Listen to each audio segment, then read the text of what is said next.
The best gift you can give your child this year costs nothing and it requires no planning. Yet most parents are terrified to give it. It's boredom. Think about it for a moment. When was the last time your child sat with absolutely nothing to do?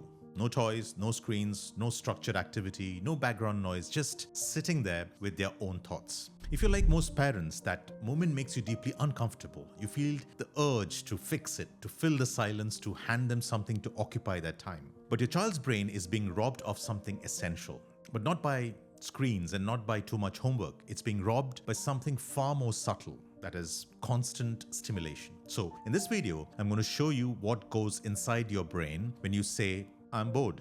And how do you teach your child the art of doing nothing? Let's just get into it. When you say I'm bored, the default mode network, the secret engine behind creativity, problem solving, and even empathy gets activated. This is the brain system responsible for imagination and autobiographical planning and connecting ideas in new and unexpected ways. A study published in the Creativity Research Journal found that people who experience boredom performed significantly better on creative thinking tasks afterwards because their brains literally generated more original ideas. Second, something called autobiographical planning begins to take place. When kids have nothing to distract them, their minds naturally start wandering towards the future. They begin to think about who they are or what they want and how to get there. This is actually how children develop their sense of identity and purpose. Third, and this one is genuinely surprising to many researchers, boredom makes kids more altruistic.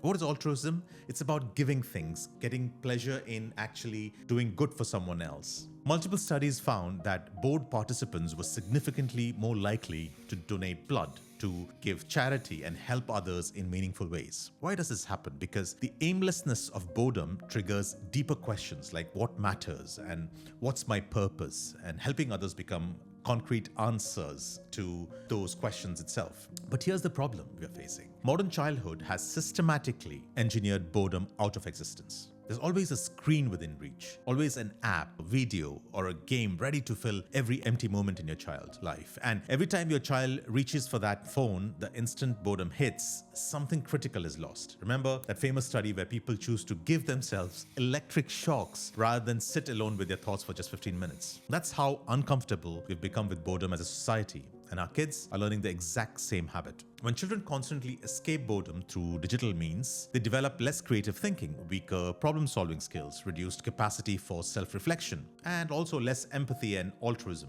We're raising a generation that has never learned to sit with discomfort, that has never learned to generate their own ideas from within, and that has never learned to ask the fundamental question, who am I when nothing is entertaining for me? So what do?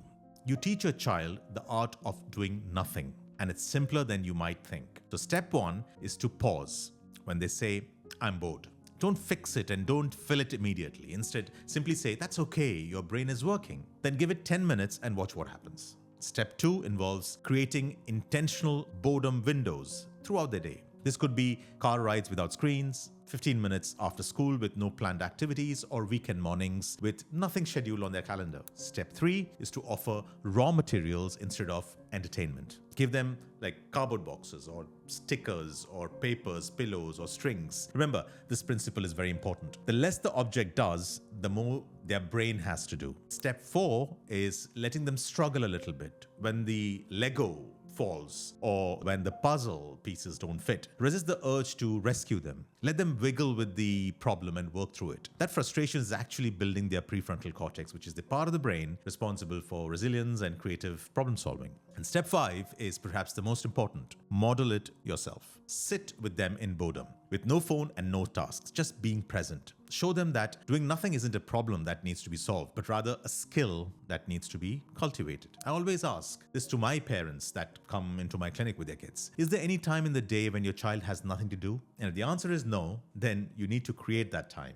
Your child doesn't need more activities or more toys or more entertainment. What they truly need is space to think, to wonder, and to create from the inside out. The art of doing nothing is where creativity, empathy, and purpose are actually born. And it all starts with one simple phrase, I'm bored. Your response to that phrase will fundamentally shape how your child's brain develops. So the next time you hear it, take a moment and smile, because that's not a problem at all. That's brain building in action.